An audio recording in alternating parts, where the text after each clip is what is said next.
Hello guys, मैं तुम सबके लिए लेके आ चुका हूँ मसल मैजिक एपिसोड नंबर 9 और ये काफ़ी ज़्यादा मज़ेदार होने वाला है। तो इसको पूरा ज़रूर देखना। अब तक ज़्यादा देरी ना करते हुए स्टार्ट करते हैं। Let's get started. तो एपिसोड की शुरुआत में हमें वेल्थ मेडल दिखाया जाता है जो कि थर्ड नंबर का लूपियस होता है। और हमें देखने के लिए मिलता है जो लेंस होता है वो अपनी ग्रेविटेशनल मैजिक का इस्तेमाल करके उसको ज़मीन में दबा सकता है और वो कीचड़ बन जाता है। फिर वो पीछे से हमला करता है उसके ऊपर, तो वहाँ पर भी वो ग्रेविटेशनल मैजिक का इस्तेमाल करके उसे कीचड़ बना देता है। फिर हमें देखने के लिए मिलता है कि वो बोलता है कि ये सब यूजलेस है मेरे ऊपर, और फिर वो एक स्पीयर की तरह से तेजी से निकलता है लेंस के साइड से। और फिर वो अपने मैजिक का इस्तेमाल करके जो लेंस होता है उसके पैरों को पकड़ लेता है और फिर मर्ट को कैनन बॉल के इस्तेमाल करके लेंस को बहुत बुरी तरीके से चोट पहुंचा देता है। फिर वो बोलता है लेंस से कि तेरा मैजिक उतना ख़राब भी नहीं है, तू एक काम कर, मैजिकल लूपस को ज्वाइन कर ले। तू हमारे लोगों में सबसे नीचे वाली रैंक में तो आ ही जाएगा, और मेरे को काफ़ी बुरा लग रहा है तेरे लिए कि तेरा मैजिक ख़राब होने वाला है। तू कुछ भी अटैक करेगा वो कुछ काम नहीं आएगा। एल्ड्रस बेकार है, घटिया है, कचरे हैं। अगर तू उनमें रहेगा, तू उनके साथ रहेगा तो तू बेकार होता चले जाएगा। हमारे वाले उसमें आ जा। हमारे वाले में सब लोग इक्वल हैं, सबके पास पावर है, सब लोग मैजिकल स्पेल्स में बहुत आगे हैं और बहुत ज़्यादा अमेजिंग है। उतने में लेंस बोलता है कि बकवास करता रहे, I don't care about it. मेरे को और मेरी नज़र में तू सेकंड रेट है। वो कहता है सेकंड रेट, अच्छा। और जो लेंस होता है वो अपने ग्रेविटेशनल मैजिक का इस्तेमाल करता है, लेकिन अब ऊपर से नीचे की तरफ नहीं करता, राइट टू लेफ्ट इस्तेमाल करता है और उसको दीवार में दे के मारता है। लेकिन वो कीचड़ का इस्तेमाल करके अपने वो बच जाता है वहाँ पर। तो जो वो बंदा होता है वो बोल रहा होता है कि हाँ, मेरे को समझ में आ गया तेरा मैजिक कैसे काम करता है। ग्रेविटेशनल मैजिक जब तक काम करता है जब तक वो अपने अपोनेंट को उठा के ज़मीन में ना पटक दे, अदरवाइज उसको चोट ना लगी तो तू तो बेकार है। तो उतने में हमें देखने के लिए मिलता है जो लेंस होता है, जो टूटे फूटे पत्थर होते हैं उनका ग्रेविटेशनल मैजिक इस्तेमाल करके उधर फेंकता है। ऐसा लगता है जैसे बुलेट चल रही हो और उसको चोट पड़ती है वहाँ पर।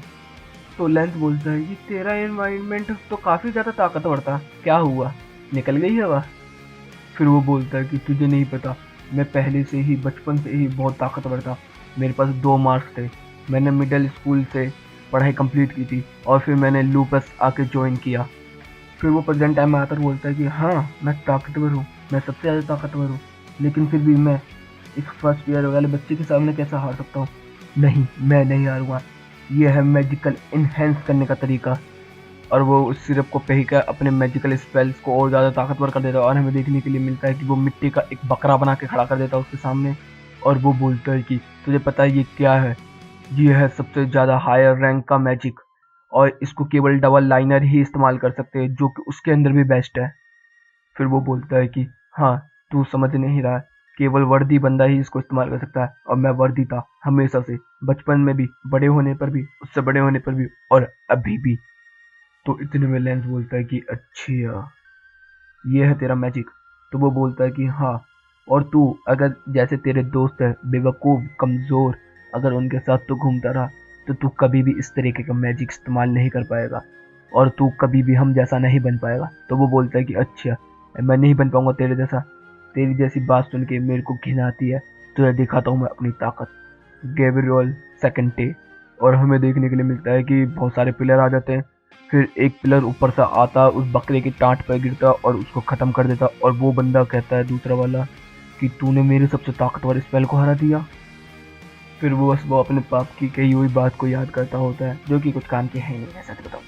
तो यहाँ पर लेंस जो है वो बोलता है कि जिस तरीके की तू बातें कर रहा है अपने बाप के बारे में, मुझे लगता है कि तू बहुत ज़्यादा सिमिलर है मेरे से, क्योंकि मेरे साथ भी यही हुआ था। मेरा इन्वायरमेंट चेंज हो गया, मैं बनना क्या चाहता था और बन क्या गया यहाँ पर। अब चल, मैं जा रहा हूँ और ध्यान रखिए अपना। वो उतने में चला जाता है और वहीं पर वो रह जाता है। फिर सीन चेंज होता है और हम लोग को देखने के लिए मिलता है मास और सेकंड लेवल का जो कैरेक्टर है वो। फिर हम लोगों को देखने के लिए मिलता है जो मास है उसके बीच में फाइट हुई स्टार्ट हो जाती है और मास उसके ऊपर अटैक कर रहा होता है, लेकिन वो मास के अटैक को डॉज करके मास के ऊपर तलवार से काफ़ी ज़्यादा अटैक कर देता है, जिससे कि मास का काफ़ी ज़्यादा ब्लड भी निकलता है। और वो बोलता है कि तू मुझसे नहीं जीत सकता। फिर वो बोलता है सेकंड कि तू, तेरे ऊपर मैं रहम नहीं करने वाला था। वो बोलता है कि फ़र्क भी नहीं पड़ता है। तो वो कहता है कि हाँ, तेरा तो वो कहना था कि ना फैमिली के साथ प्यार से रहना, वो नहीं हो पाएगा। ले चल, तू इतना कर रहा है तो मैं तुझे एक चीज़ और दिखा देता हूँ। फिर वो हमें लेमन को दिखाता है और बोलता है कि इसका जो मैजिक है उसको चूसा जा रहा है। अगर 30 मिनट के अंदर अंदर इसको बचाया नहीं गया तो इसका सारा मैजिक ख़त्म हो जाएगा। फिर हम लोग को देखने के लिए मिलता है कि मास बोलता है कि अगर तू सच बोल रहा है तो फिर तो तू गया। और फिर उन लोगों के बीच में फिर से फाइट होने लगती है, लेकिन हमें देखने के लिए मिलता है कि मास के ऊपर काफ़ी ज़्यादा ब्लड शेड होने लगता है, मतलब उसके तलवार का अटैक ज़्यादा होने लगता है। फिर वो आता है और मास के एब्डोर्नल में वो घुसेड़ देता है तलवार को, लेकिन हमारा मास यहीं से अपने मसल्स को मजबूत करके उस ब्लेड को रोक लेता है और फिर एक खतरनाक हेडबट देता है, जिसकी वजह से उसका जो मांस होता है वो टूट जाता है। और वो बोलता है कि लाल आंखें, तो वो बोलता है कि तेरी आँख को चोट लगी थी क्या? वो कहता है फालतू की मजाक मत कर। वो बोलता है सॉरी कर रहा हूँ। तो वो कहता है कोई बात नहीं। फिर वो बोलता है कि ये है ईवल आई, इसका काम होता है कि किसी का भी मैजिक को डिसबे कर दे, मतलब कि उसका मैजिक उसके सामने काम ना करे। तो इतने में मास कहता है कि मुझे तेरे लिए बहुत बुरा लग रहा है, क्योंकि मैं पहले से मैजिक इस्तेमाल नहीं कर सकता। फिर वो सेकंड बोलता है कि कोई बात नहीं, तू ही नहीं कितने सारे लोग मेरे साथ रहते थे, इंक्लूडिंग मेरे पेरेंट्स भी। फिर हमें देखने के लिए मिलता है कि जो वो बंदा होता है सेकंड, उसने एक फील्ड बनाई होती है जिसके अंदर काफ़ी सारे एक्सेस एरो भी होते हैं और रेड एरो भी होते हैं, मतलब ब्लू और रेड होते हैं। और हमें देखने के लिए मिलता है कि रेड एरो जो होता है वो मास के ऊपर आया होता है और ब्लू एरो उसके ऊपर आया होता है। इसका मतलब ये होता है कि मास स्लो चलेगा और वो फास्ट चलेगा, और वो इसका इस्तेमाल करके मास के ऊपर चारों तरफ से हमला बहुत तगड़ी तरीके से कर देता है, जिससे कि मास का काफ़ी ज़्यादा ब्लड बाहर आ जाता है। लेकिन हमें देखने के लिए मिलता है कि मास ज़मीन में एक हमला करता है, जिससे कि वो एक दरार बन जाती है, और फिर मास अपनी स्पीड का इस्तेमाल करके फिर से उसको एक ज़बरदस्त पंच दे देता है। फिर जो मास होता है फिर वो उसकी कुत्ता बना के उसे मारता है, वो ऊपर उछाल उछूल के फिर सेक्स तोड़ देता है, जिससे कि उसका मैजिक स्पेल टूट जाता है। फिर वो बताता है कि जब वो पिटा जाता है तो दोनों बड़े होते हैं, वो बताता है कि हाँ मेरे साथ ये सब हुआ, यहाँ तक कि मेरे पेरेंट्स भी शौक थे मेरे को देख के इस चीज़ को। जिस तरीके से जो बच्चा एब्नॉर्मल होता है जैसे तू है, वैसे ही मेरे साथ भी हुआ कि मुझे जेल में डाल दिया गया बेसमेंट में, कि लोगों को लगे कि मैं एग्जिस्ट ही नहीं करता हूँ। मैं वहाँ पर पड़ा रहा, मेरे दिन बीतते गए, मैं वहीं पड़ा पड़ा खाता रहा, और एक दिन मेरे पेरेंट्स ने ही मुझे मारने का ट्राई किया। उस दिन मुझे एहसास हुआ कि काश मैं कभी पैदा ही ना हुआ होता तो अच्छा होता। चलो कुछ भी हो, मगर एबल को मेरी ज़रूरत है। तो इतने में जो मास होता है वो बोलता है कि चलो ठीक है, जो भी हुआ सो हुआ। मैं तेरी जगह तो लेके नहीं सोच सकता, लेकिन मैं यही कहूँगा कि हम दोनों दोस्त बन सकते हैं। तो सेकंड बोलता है कि मुझे तेरे इन तरीक़ों से मुझे काफ़ी जेलस है। इतने में वो बोलता है कि देखो तुम जैसे भी हो बहुत अच्छे हो, लेकिन मैं तुम्हें एक बात बोलूँगा, इससे आगे मत बढ़ना, मतलब एबल से फाइट मत करना। और वो बोल रहा होता है कि अभी भी तुम्हारे पास स्टेमिना बाकी हो या ना हो, मगर मैं यही कहूँगा कि उतने में मास बोलता है कि कुछ भी हो जाए मैं अपना दिमाग नहीं बदलने वाला, मैं जाऊँगा उसके पास, कुछ भी हो जाए। और मेरे पापा ने मुझे इसी तरीके से बड़ा किया है, जिसको मैजिक इस्तेमाल करना भी नहीं आता।